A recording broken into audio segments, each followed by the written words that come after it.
Hey y'all, this is Tamika, the face behind Hey HR. Let me tell you guys, self-care is so important, particularly when you're working in human resources. Some days you feel like you're a financial counselor, some days you feel like you're someone's spiritual counselor, another day you may feel like you're their mental counselor, sometimes you feel like you're a therapist. I mean, it depends on what the employees have going on at that moment and that day, and your plan is to make sure that they're safe and okay to work. As a result, sometimes you need self-care. So if you want to know how to do self-care as an HR professional, keep watching. First, you want to make sure not only that your employees take a break, but that you take a break. Schedule those breaks if you have to. Make sure you take a lunch break. Make sure that you take a break throughout the day. I mean, even FLSA allows you 2 15-minute breaks. I don't care if you're salaried or hourly. Make sure that you're taking breaks. As long as you're doing like a full 8 hours, I mean, you deserve a couple breaks. They only need to be like 15 minutes. So take 2 15-minute breaks and then take a 30-minute lunch break or an hour lunch break. Just make sure that you take breaks. Make sure that you leave the office. If you don't leave the office, make sure that you make it look like you're not available by shutting the door or closing your blinds. Make sure that you do something you enjoy that's not work related. Don't use that time to say, well, I'm gonna catch up on work while they don't think that I'm available. Use that time to journal if you want. Use that time to watch something on your phone that you normally wouldn't watch. Use that time to surf social media. Use that time to pray. Use that time to call your friend. Use that time to meditate. Use that time to self-reflect, not on work, but on yourself. Definitely use a break throughout your day. The next thing that I'll tell you is something that I'm still learning to do. I mean, so much of my career is not that I've been required to work weekends, but again, there are just times that I felt like I could have performed better, or times that I don't want to feel like I'm overwhelmed for the new week coming up. I mean, sometimes I'm just beating myself up for not meeting my own goals. They're not even company goals. Like, they're just my goals that I thought I should have already done this, or I should have done that, or what have you. And so I want you to know that it's so, so important to enjoy your weekends. Make sure that you make those weekends for you. Don't pull out the laptop on Saturday morning and start working. Y'all, I was there. Like, I did it on holidays. I did it in the evenings. I would work non-stop. And now that I've incorporated self-care, it's so helpful. It's so nice to have those 2 days off. Even if you don't have literally Saturday and Sunday off, then try to make sure that your days are back to back so that you can truly feel like you had a break. Make sure you do what you enjoy. If that's a massage, if that's a pedicure, if that's just a picnic out by yourself, if that's a nature walk with your dog, if that's just going out and taking a look at things you haven't noticed in your city in a long time. Personally, I went out to a couple state parks and I thoroughly enjoyed it. I went out with my niece to the water park and oh my God, I had a blast. I mean, I was only there an hour and it felt so good. I really felt like I needed to add more of this self-care time, because though I'm with family, that's what I love. That's what I enjoy, being with my family, being with my friends. And I just tell you, it's so important to just enjoy your weekend times. Sometimes you just need a mental break. Like, most times you always need a mental break. If you want to continue to be good for your organization, you're going to have to take some time for yourself. I'm just trying to tell you, like, if you really, really want to make sure that you perform at your best, you got to get rest. You got to unwind. You got to unplug. One of my favorite things that I recently picked up in the last couple years was running. My cousin is an avid tennis player, and that is just his self-care time. He doesn't let work or anything distract him from it. He jumps right back on work as soon as he's done with his tennis match. But I tell you, without a doubt, I kept saying to him, I need something that's going to allow me to have that mental break. And I meant it so much. I've always thought about running. Didn't think running was for black girls. Found out that doesn't matter about the skin color. Anybody who want to run can run. And I started with a running group, which was great. They taught me all about posture. They taught me about nutrition, taught me about hydration, taught me about stretching. I mean, just everything I need to know. Proper shoes to wear. And that made me so comfortable. I was in this group where we ran 2 days a week, Tuesday and Saturday, and we had homework in between. And I always wanted to make sure that I kept my pace in the group. So I was normally number 2, 3, or 4. I would fluctuate depending on who's running with us that day.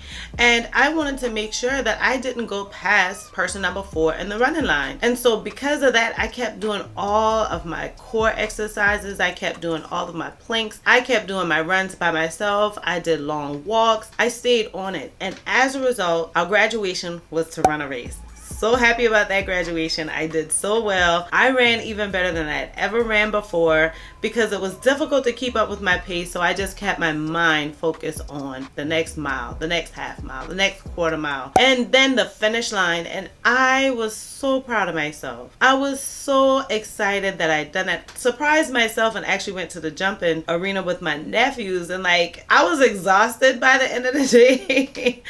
But it was so nice. And from then on, I've always been running. The only thing that held me from running was my foot surgery that I had. If it wasn't for my foot surgery and the recovery that went with that, I would have constantly kept running. And the first thing I wanted to do as soon as I was able, I started walking.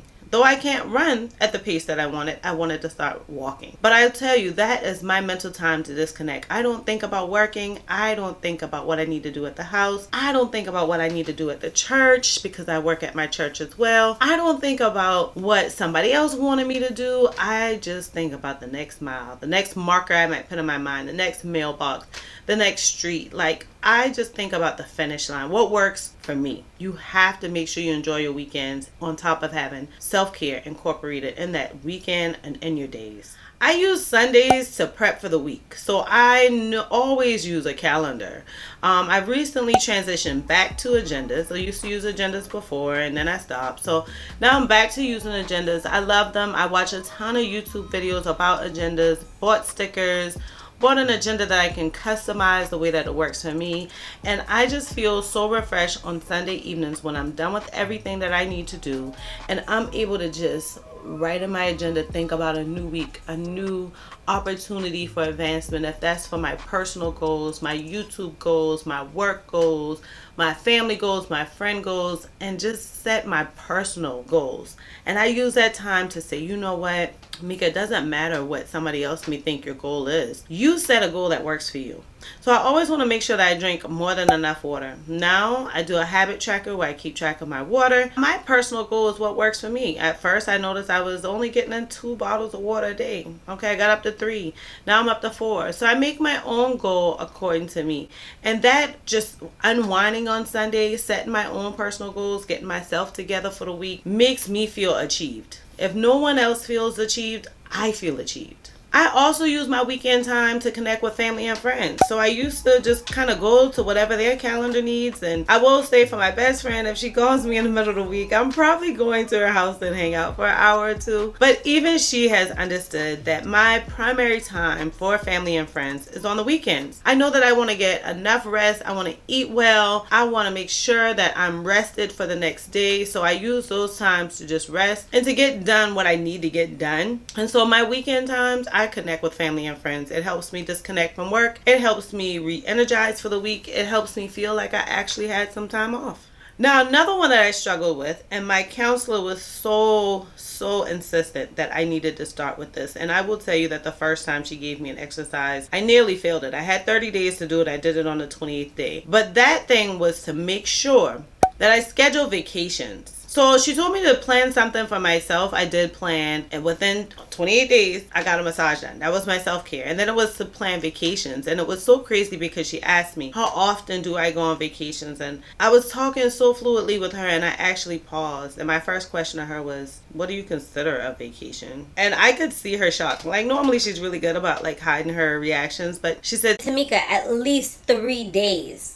Consecutively, at least. And I struggled with remembering. So make sure to schedule vacations. It doesn't have to be a get on a plane or get on a long car ride. Let it be a staycation. I recently planned a staycation. I'll probably vlog it so you guys could see. It's at a local island here, and I'm so excited to go. I actually rent some beach chairs, plan some activities to do. Just me and my dog. That's it. And I'm going to use Labor Day weekends and make sure that I enjoy that as a true vacation. I'm not coming to the house. I'm not going to work. I am literally going to be on vacation.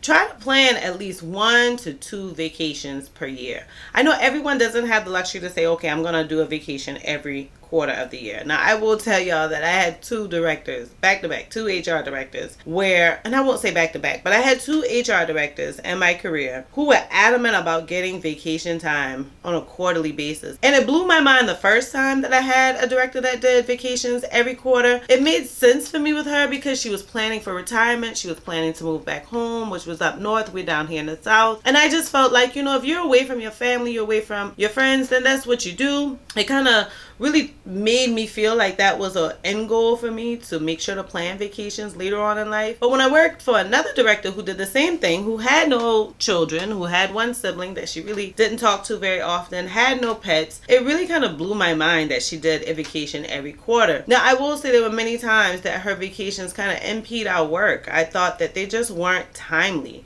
Sometimes I felt like we could have been working on more things at work. So I don't think that I'll ever be the person to say, okay, I'm gonna do, 4 vacations a year. That just is a bit much to me, first of all. And second of all, I feel like it's a financial kind of waste. But I will make sure to start making sure that I have at least 1 short vacation and 1 long vacation. So I want to do 1 vacation for at least a week and then another for a long weekend, Thursday until Monday or something like that. But I've already started that, and I will definitely continue because it's so healthy for you. I watch folks come back so rejuvenated, so disconnected, and trying to just regain their footing in a healthy way. And I want to be that person. So I'll keep you guys posted along my vacations.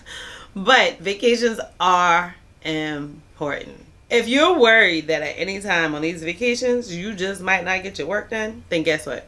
Learn how to delegate. You can make sure that you have someone else in the office take over a couple of your tasks, because that's called teamwork, and that's what you guys are when you're working in one organization. You're always a team. Don't feel bad to delegate. Don't feel bad to just make a new deadline, kind of change that deadline. Don't feel bad to have self-care for yourself, because vacations is another form of self-care.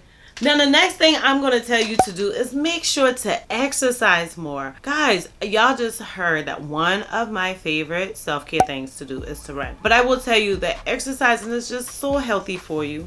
It allows your body to just feel more relaxed. When you're using more muscles, then you're more healthy, because those muscles are getting freedom that they didn't get before. So you're finding your body in a better posture when you're sitting up and practicing good ergonomics. Another thing is that you're helping your insurance company because you're not becoming a high claimant. It's less stressful when you have less weight, or at least you feel healthy, that you can move around and go wherever you like. It makes it so much easier to do self-care whenever you exercise. It doesn't have to be that you have to exercise every day of the week, but for some tasks where you probably could just call someone, how about pop up and walk to their office? That's a form of exercise. Instead of parking in the closest spot in a parking lot, park to the one that's farthest away. Instead of taking the elevator, if you're only going up 2 or 3 flights, how about you take the stairs? There's just all types of exercise that you can do instead of just going in the gym and beating yourself up, or going for a long run or a long walk, or getting in the weather, or messing up your hair. It's just so much that you can do to make sure that at the end of the day, you've exercised. One of my things to make sure that I exercise is in my agenda, I have a habit tracker, and I told you guys I track my water. So that helps me with exercising. But one thing that I also do is that I track my steps. So I wear my Fitbit on a regular basis. I don't have an Apple Watch, don't care to really have one, but I love my Fitbit because with my Fitbit, I can track my steps. I get all types of trackers and monitors and alarms, and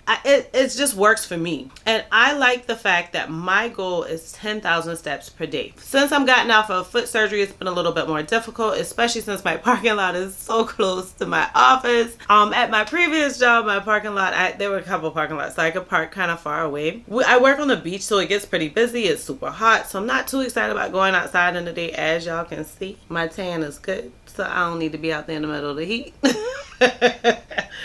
But I will tell you that I absolutely try my hardest to get in 10,000 steps per day. I've been helping in another department. Every time I work in that department, I'm at 13 or 14,000 steps for the day. So as bad as I don't want to help in that department because it is hard labor, I will tell you that at the end of the day, I'm always like, man, I did pretty good on my steps. So that's a form of exercise too.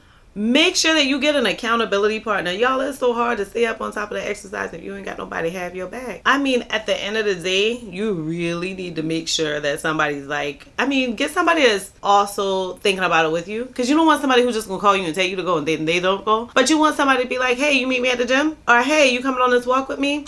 During quarantine, while we were working from home, I had a coworker who was very avid about walking. And because I knew that she was going out there to walk every day, it pushed me to get up and walk every day. And so because we're both chocolate sisters, we didn't need the sun. We would go at 6 in the morning and we're done by 7. We knew that the sun got pretty hot in South Carolina at 8 a.m. So we'd get it done in the morning. If we didn't get it done then it was an after work activity that we would do at maybe 6 or 7 in the evening, and then we're definitely done by 8 at night. And so I absolutely love the fact of having an accountability partner because I did so well with her during that time period. There were a few times that I got 30 miles in a month, and that to me was just amazing. I even went over that. Did a few challenges with my Fitbit, with the Nike app, and I joined in with some other folks. So when I see other folks are moving, I feel like I need to move. And who wants to feel like they didn't win the competition? So whenever I'm competing in any form of challenges with my Fitbit or my Nike app, I'm on it because I hate being the last person. So I always try to make sure I'm in the top percentile. So I'm going to tell you, if you don't have an actual accountability partner that you can use, get a Fitbit, get an Apple Watch,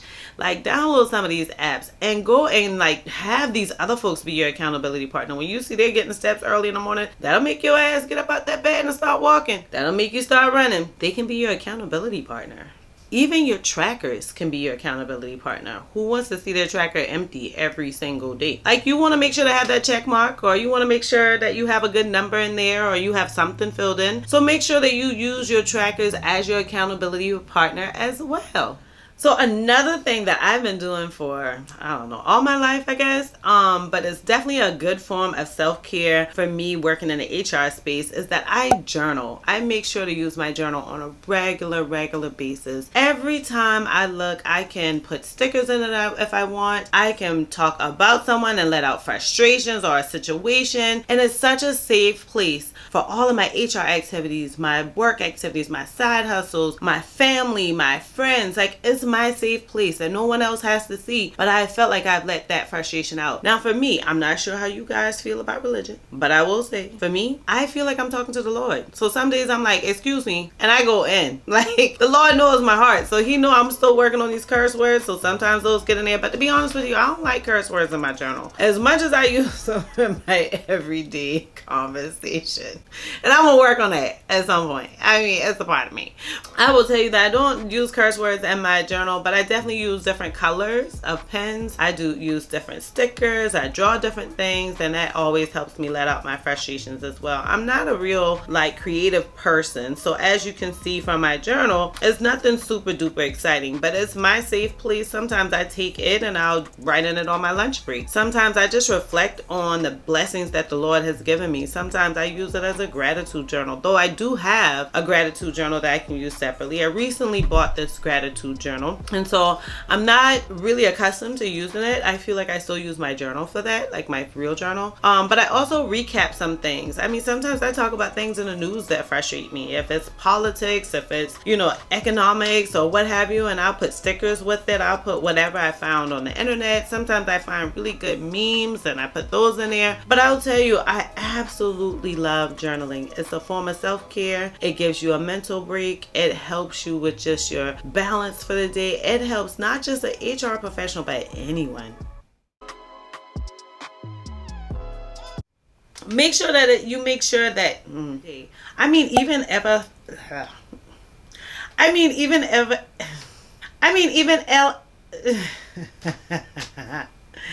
come on, Mika. So y'all, I thank y'all so much for watching another Hey HR video. Let me tell you, the love y'all be giving me lately on my happy hour with Hey HR, on all of my videos with the comments, on finding me on LinkedIn, finding me on IG, like sending me messages. Hey, I just watched your video, it's great. Or hey, I have this question or what have you. Y'all, that is so awesome and I absolutely love it. I love the pace that my channel is growing, but more so I love the fact that I'm connecting with folks that find this information interesting and helpful for them. So if you have watched this video all the way to the end, please do me a favor. Tell me some of your self-care tips so that I can probably incorporate them in my day and tell you how I used it. How about that? Come on. Sharing is caring. Thank you so much for watching this video. I hope to see you guys on the next one.